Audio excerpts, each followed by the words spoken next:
Today I'm joined by Randal Jenneke, who is Head of Australian Equities, and along with his team of analysts are the ones that decide what stocks to buy within the MIQ managed portfolio. Thanks for joining us today, Randal. I think from a social perspective, last quarter was quite interesting, where we saw the worst of the lockdown and then some gradual reopenings. How did the share market go during that period? So the June quarter was a very strong quarter for the share market. The ASX 200 increased by 16.8%. So to put that into context, that's the best performance on a quarterly basis since 2009. And the key leaders that really drove the market higher were a lot of those businesses that were shut down during the March quarter.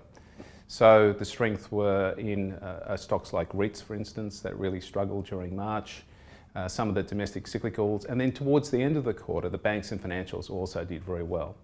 The stocks that underperformed during the quarter were the ones that really performed strongly during March. So everything about healthcare, utilities and staples, all those really strong leaders, they struggled in a market that was increasing by 16.8%. So markets appear to be factoring in more of a V-shaped recovery. You touched on the banks just before. What's your outlook for the banking sector? So I agree that the market is pricing in a V-shaped recovery, and I think the market has become more positive on the banks. And I think it's largely because we saw that the JobKeeper package numbers were revised downwards from 6.5 million people when the government was thinking about a real worst case scenario for the economy, down to 3.5 as we've opened up sooner. So I think that that makes sense. However, when we think about the fact that over $240 billion worth of loans have been deferred by the banks, when we also think about the fact that the unemployment rate at 13 to 14% is its highest level since the Great Depression, we still remain very cautious on the banks. So given that less than optimistic outlook, how do you feel about the portfolio of stocks that you own and the outlook for Australian equities?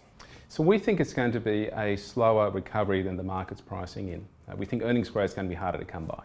So we're more cautious and defensively positioned within our portfolio.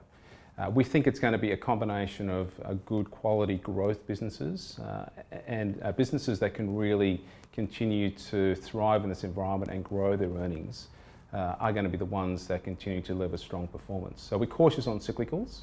So when I think about the portfolio, we're overweight healthcare, we're overweight information technology, we're overweight consumer discretionary, and we think it's going to be those types of names that will deliver our performance going forward.